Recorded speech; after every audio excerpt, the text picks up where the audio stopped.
ವೀಕ್ಷಕರೇ ನಮಸ್ಕಾರ. ಮಾರ್ಚ್ ಆರಂಭದಲ್ಲೇ ಕರ್ನಾಟಕಕ್ಕೆ ಬಿಸಿಲಿನ ಶಾಕ್ ಎದುರಾಗಿದೆ. ರಾಜ್ಯಾದ್ಯಂತ ಸೂರ್ಯ ತನ್ನ ರೌದ್ರಾವತಾರವನ್ನು ತೋರಿಸಲು ಶುರು ಮಾಡಿದ್ದಾನೆ. ಒಂದೇ ಒಂದು ದಿನ ರಾಜ್ಯದಲ್ಲಿ ದಾಖಲೆ ಮಟ್ಟದಲ್ಲಿ ಬಿಸಿಲು ಬಿದ್ದಿದ್ದು ಮುಂದಿನ ದಿನಗಳಲ್ಲಿ ಹೇಗಪ್ಪ ಅನ್ನೋ ಚಿಂತೆ ಶುರುವಾಗಿದೆ. ಹೌದು, ಉತ್ತರ ಕರ್ನಾಟಕದಲ್ಲಿ ತಾಪಮಾನ 40 ಡಿಗ್ರಿ ಮುಟ್ತಾ ಇದ್ರೆ ಬೆಂಗಳೂರಿನ ಪರಿಸ್ಥಿತಿ ಇನ್ನೂ ಆತಂಕಕಾರಿಯಾಗಿದೆ. ಕೇವಲ ತಾಪಮಾನದ ಏರಿಕೆ ಮಾತ್ರವಲ್ಲ, ಅದರ ಜೊತೆಗೆ ಮತ್ತೊಂದು ಆತಂಕಕಾರಿ ಸುದ್ದಿ ಹೊರಬಿದ್ದಿದೆ. ಬಿಸಿಲಿನ ಝಳದಿಂದ ಚರ್ಮಕ್ಕೆ ಹಾನಿಯಾಗುತ್ತೆ ಎಂಬ ವರದಿ ಬಂದಿದೆ. ಹೌದು, ಅದೇ ಅಲ್ಟ್ರಾ ವೈಲೆಟ್ ಅಂದರೆ ನೇರಳಾತೀತ ಕಿರಣಗಳ ಅಬ್ಬರ. ಕೇವಲ 32ರಿಂದ 33 ಡಿಗ್ರಿ ಸೆಲ್ಸಿಯಸ್ ತಾಪಮಾನವಿರುವ ಬೆಂಗಳೂರಿನಲ್ಲಿ UV ಇಂಡೆಕ್ಸ್ ಬರೋಬ್ಬರಿ 13ಕ್ಕೆ ಏರಿಕೆಯಾಗಿರುವುದು ಕೇವಲ ಹವಾಮಾನ ತಜ್ಞರಷ್ಟೇ ಅಲ್ಲ, ವೈದ್ಯಕೀಯ ಲೋಕವನ್ನು ಕೂಡ ಬೆಚ್ಚಿ ಬೀಳಿಸಿದೆ. ಹಾಗಾದರೆ ಏನಿದು UV ಡೇಂಜರ್? ಉತ್ತರ ಕರ್ನಾಟಕದಲ್ಲಿ ಸುಡುತ್ತಿರುವ 40 ಡಿಗ್ರಿ ಬಿಸಿಲಿನ ಹಿಂದಿನ ಆತಂಕವೇನು? ಇದರಿಂದ ಪಾರಾಗುವುದು ಹೇಗೆ? ಮುಂದಿನ ದಿನಗಳಲ್ಲಿ ಬಿಸಿಲು ಯಾವ ರೀತಿ ಇರುತ್ತೆ? ಡೀಟೇಲ್ ಆಗಿ ನೋಡ್ಕೊಂಡು ಬರೋಣ ಬನ್ನಿ. ಉತ್ತರ ಕರ್ನಾಟಕದಲ್ಲಿ ರಣ ಬಿಸಿಲು. ಕಲಬುರಗಿಯಲ್ಲಿ ಅತಿ ಹೆಚ್ಚು ಬಿಸಿಲು ದಾಖಲು. ಮಾರ್ಚ್ ಆರಂಭದಲ್ಲೇ ಕರುನಾಡು ಅಕ್ಷರಶಃ ಕುದಿಯಲು ಆರಂಭಿಸಿದೆ.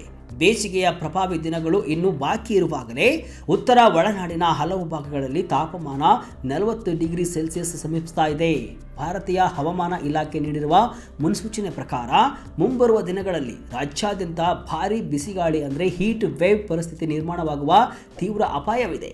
ಮಂಗಳವಾರದ ವರದಿಗಳ ಪ್ರಕಾರ ಬಿಸಿಲ ನಾಡು ಕಲಬುರಗಿಯಲ್ಲಿ ರಾಜ್ಯದಲ್ಲಿ ಅತಿ ಹೆಚ್ಚು ಅಂದರೆ 38.2 ಡಿಗ್ರಿ ಸೆಲ್ಸಿಯಸ್ ತಾಪಮಾನ ದಾಖಲಾಗಿದೆ. ಬಿಸಿಲಿನ ಝಳಕ್ಕೆ ಜನ ಮನೆಯಿಂದ ಹೊರಬರಲು ಹಿಂದೇಟನ್ನು ಹಾಕುವಂತಹ ಪರಿಸ್ಥಿತಿ ನಿರ್ಮಾಣವಾಗಿದೆ.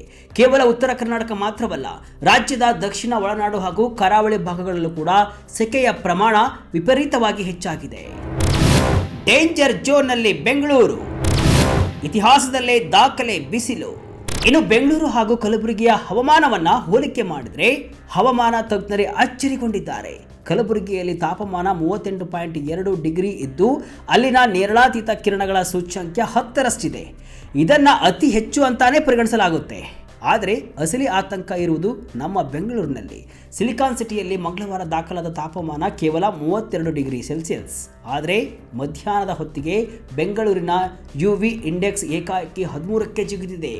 ವಿಶ್ವ ಆರೋಗ್ಯ ಸಂಸ್ಥೆಯ ಮಾನದಂಡಗಳ ಪ್ರಕಾರ UV ಇಂಡೆಕ್ಸ್ 11 ದಾಟಿದರೆ ಸಾಕು, ಅದನ್ನು ಅತ್ಯಂತ ಅಪಾಯಕಾರಿ ಅಥವಾ ಎಕ್ಸ್ಟ್ರೀಮ್ ಅಂತ ಘೋಷಣೆ ಮಾಡಲಾಗುತ್ತೆ.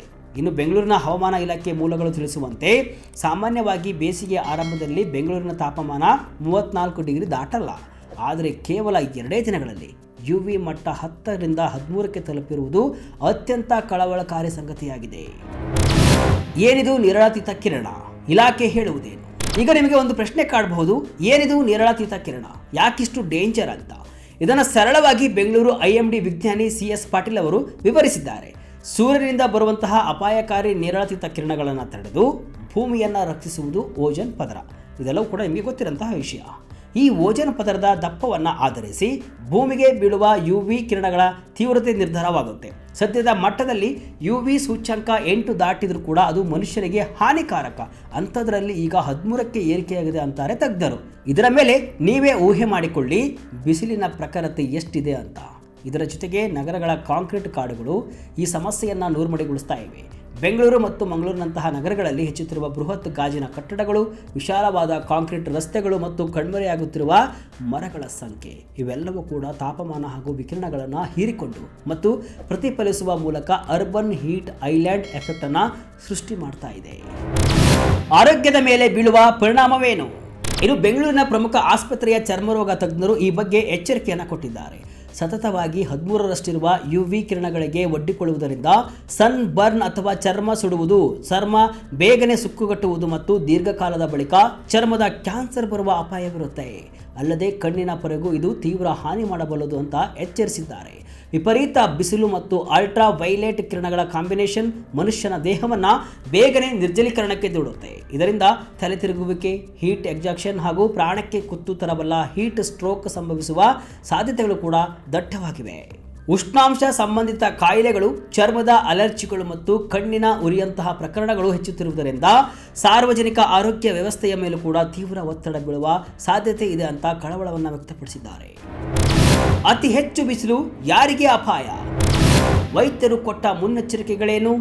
ಈ ಬಿಸಿಲು ಮತ್ತು ವಿಕಿರಣದ ನೇರ ಹೊಡೆತ ಬೀಳುವುದು ಬಿಸಿಲಿನಲ್ಲಿ ದುಡಿಯುವ ವರ್ಗಕ್ಕೆ, ಮುಖ್ಯವಾಗಿ ಟ್ರಾಫಿಕ್ ಪೊಲೀಸರು, ಬೀದಿ ಬದಿ ವ್ಯಾಪಾರಿಗಳು, ಡೆಲಿವರಿ ಬಾಯ್ಸ್ ಮತ್ತು ಕಟ್ಟಡ ನಿರ್ಮಾಣ ಕಾರ್ಮಿಕರು ತೀವ್ರ ಅಪಾಯದಲ್ಲಿದ್ದಾರೆ. ಜೊತೆಗೆ ರೋಗ ನಿರೋಧಕ ಶಕ್ತಿ ಕಡಿಮೆ ಇರುವ ಸಣ್ಣ ಮಕ್ಕಳು ಹಾಗೂ ವಯೋವೃದ್ಧರು ವಿಶೇಷ ಕಾಳಜಿಯನ್ನು ವಹಿಸಬೇಕಾದ ಅಗತ್ಯವಿದೆ. ಆರೋಗ್ಯ ಮತ್ತು ಕುಟುಂಬ ಕಲ್ಯಾಣ ಇಲಾಖೆಯ ಹಿರಿಯ ಅಧಿಕಾರಿಗಳು ಸಾರ್ವಜನಿಕರಿಗೆ ತುರ್ತು ಮಾರ್ಗಸೂಚಿಗಳನ್ನು ಬಿಡುಗಡೆ ಮಾಡಿದ್ದಾರೆ. ಅದೇನು ಅಂತ ನೋಡುವುದಾದರೆ, ಸಾಧ್ಯವಾದಷ್ಟು ಮಧ್ಯಾಹ್ನ 12ರಿಂದ 3 ಗಂಟೆಯವರೆಗೆ ಬಿಸಿಲಿನಲ್ಲಿ ಓಡಾಡಬೇಡಿ. ಕಡ್ಡಾಯವಾಗಿ ತಿಳಿ ಬಣ್ಣದ ಸಂಪೂರ್ಣ ತೋಳು ಇರುವ ಹತ್ತಿ ಬಟ್ಟೆಗಳನ್ನೇ ಧರಿಸಿ. ಹೊರಗೆ ಹೋಗುವಾಗ ಅಗಲವಾದ ಅಂಚಿರುವ ಟೋಪಿ, ಕೊಡೆ ಮತ್ತು ಕಣ್ಣಿನ ರಕ್ಷಣೆಗೆ ಕಡ್ಡಾಯವಾಗಿ UV ಪ್ರೊಟೆಕ್ಟಿವ್ ಕೂಲಿಂಗ್ ಗ್ಲಾಸ್ ಅನ್ನು ಬಳಸಿ. ಚರ್ಮದ ರಕ್ಷಣೆಗೆ ಹೈ SPF ಇರುವಂತಹ ಸನ್ಸ್ಕ್ರೀನ್ ಲೋಷನ್ ಅನ್ನು ಹಚ್ಚಿಕೊಳ್ಳಿ. ಶಾಲಾ ಆಡಳಿತ ಮಂಡಳಿಗಳು ಮಕ್ಕಳ ಹೊರಾಂಗಣ ಕ್ರೀಡೆಗಳನ್ನು ಮಧ್ಯಾಹ್ನದ ಬದಲಾಗಿ ಬೆಳಗ್ಗೆ ಅಥವಾ ಸಂಜೆಗೆ ಬದಲಾಯಿಸಬೇಕು. ಉದ್ಯೋಗದಾತರು ತಮ್ಮ ಕಾರ್ಮಿಕರಿಗೆ ಮಧ್ಯಾಹ್ನದ ಬಿರು ಬಿಸಿಲಿನ ಬದಲು ಪಾಳಿ ಆಧಾರಿತ ಕೆಲಸದ ಸಮಯವನ್ನು ನಿಗದಿಪಡಿಸುವುದು ಇಲ್ಲಿ ಉತ್ತಮ. ಎಲ್ಲಕ್ಕಿಂತ ಮುಖ್ಯವಾಗಿ ದಿನಕ್ಕೆ ಕನಿಷ್ಠ 3ರಿಂದ 4 ಲೀಟರ್ ನೀರು, ಮಜ್ಜಿಗೆ, ಎಳ್ನೀರು ಸೇವಿಸಿ ದೇಹವನ್ನು ತಂಪಾಗಿಡುವುದು. ಇದು ವೈದ್ಯರ ಸಲಹೆ. ಉತ್ತರ ಕರ್ನಾಟಕಕ್ಕೆ ಹೈ ಅಲರ್ಟ್. ಇನ್ನು ಭಾರತೀಯ ಹವಾಮಾನ ಇಲಾಖೆ ನೀಡಿರುವ ಮುನ್ಸೂಚನೆ ಕೇವಲ ಎಚ್ಚರಿಕೆಯಲ್ಲ, ಅದು ಮುಂದಿನ ದಿನಗಳ ಭೀಕರತೆಯ ಮುನ್ಸೂಚನೆ. ದೇಶ ಬೇಸಿಗೆಗೆ ಸಜ್ಜಾಗುತ್ತಿರುವ ಈ ಹೊತ್ತಿನಲ್ಲಿ ಮಾರ್ಚ್ನಿಂದ ಮೇ ತಿಂಗಳವರೆಗೆ ಸಾಮಾನ್ಯಕ್ಕಿಂತ ಅತಿ ಹೆಚ್ಚು ತಾಪಮಾನ ದಾಖಲಾಗಲಾಗಿದೆ. ಮುಖ್ಯವಾಗಿ ನಮ್ಮ ರಾಜ್ಯದ ಉತ್ತರ ಕರ್ನಾಟಕ ಭಾಗವು ಬೆಂಕಿಯ ಕುಲುಮೆಯಾಗುವ ಎಲ್ಲ ಲಕ್ಷಣಗಳು ಕೂಡ ಗೋಚರಿಸ್ತಾ ಇದೆ. ಕೇವಲ ಕರ್ನಾಟಕ ಮಾತ್ರವಲ್ಲ, ನೆರೆಯ ಉತ್ತರ ತಮಿಳುನಾಡು, ತೆಲಂಗಾಣ, ಆಂಧ್ರ ಪ್ರದೇಶ ಹಾಗೂ ಉತ್ತರದ ರಾಜ್ಯಗಳಾದ ಪಶ್ಚಿಮ ರಾಜಸ್ಥಾನ, ಗುಜರಾತ್, ಹರಿಯಾಣ, ಪಂಜಾಬ್, ದಕ್ಷಿಣ ಮತ್ತು ಪೂರ್ವ ಮಹಾರಾಷ್ಟ್ರ, ಪೂರ್ವ ಉತ್ತರ ಪ್ರದೇಶ, ಬಿಹಾರ, ಜಾರ್ಖಂಡ್, ಪಶ್ಚಿಮ ಬಂಗಾಳ ಮತ್ತು ಒಡಿಶಾ ರಾಜ್ಯಗಳು ಕೂಡ ಈ ಭೀಕರ ಬಿಸಿಗಾಳಿಯ ಆಪತ್ತನ್ನು ಎದುರಿಸಲಿವೆ. ಸಾಮಾನ್ಯ ದಿನಗಳಿಗಿಂತ ಈ ಬಾರಿ 3ರಿಂದ 15 ದಿನಗಳ ಕಾಲ ಹೆಚ್ಚುವರಿಯಾಗಿ ಬಿಸಿಗಾಳಿ ಬೀಸಲಿದೆ ಅಂತ ಹವಾಮಾನ ಇಲಾಖೆ ಎಚ್ಚರಿಕೆಯನ್ನು ರವಾನಿಸಿದೆ.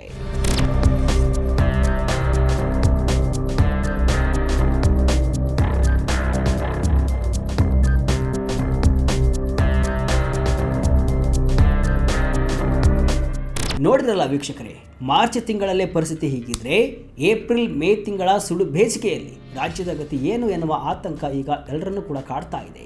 ಈಗಲೇ 40 ಡಿಗ್ರಿ ಸೆಲ್ಸಿಯಸ್ ಬಿಸಿಲು ದಾಖಲಾಗ್ತಿದೆ ಅಂದರೆ ಮುಂದಿನ ದಿನಗಳಲ್ಲಿ ಇದು ಇನ್ನಷ್ಟು ಏರಿಕೆಯಾಗುವ ಸಾಧ್ಯತೆಯೂ ಕೂಡ ಇದೆ. ಬೆಂಗಳೂರಿಗೆ ಮಾತ್ರ ಇದು ಎಚ್ಚರಿಕೆಯ ಗಂಟೆ ಅಂತಾನೆ ಹೇಳಬಹುದು. ಮರಗಳನ್ನು ಕಡಿದು ಕಾಂಕ್ರೀಟ್ ಕಟ್ಟಡಗಳನ್ನು ಕಟ್ಟಿಕೊಂಡ ನಮ್ಮ ನಿರ್ಲಕ್ಷ್ಯಕ್ಕೆ ಬೆಲೆ ತೆರ್ತಾ ಇದ್ದೇವೆ. ಈಗಿರುವ ಒಂದೇ ಒಂದು ದಾರಿ ಅಂದರೆ ಎಚ್ಚರಿಕೆ. ಅನಗತ್ಯವಾಗಿ ಬಿಸಿಲಿಗೆ ಮೈಯೊಡ್ಬೇಡಿ. ಮಕ್ಕಳು ಮತ್ತು ವೃದ್ಧರ ಬಗ್ಗೆ ವಿಶೇಷ ಗಮನವಿರಲಿ. ಸಾಕಷ್ಟು ನೀರು ಕುಡಿಯಿರಿ, ಆರೋಗ್ಯವಾಗಿರಿ. ಇದಿಷ್ಟು ಇವತ್ತಿನ ವಿಶೇಷ. ಇದೇ ರೀತಿಯ ಹಲವು ವಿಶ್ಲೇಷಣೆ ಮಾಹಿತಿ ಅಷ್ಟೇ ಅಲ್ಲ, ಮನೋರಂಜನೆಯ ವಿಡಿಯೋಗಳಿಗಾಗಿ ವಿಜಯ ಕರ್ನಾಟಕ ವೆಬ್ಸೈಟ್, ಫೇಸ್ಬುಕ್ ಹಾಗೂ ಯೂಟ್ಯೂಬ್ ಪೇಜನ್ನು ಫಾಲೋ ಮಾಡಿ. ಧನ್ಯವಾದಗಳು.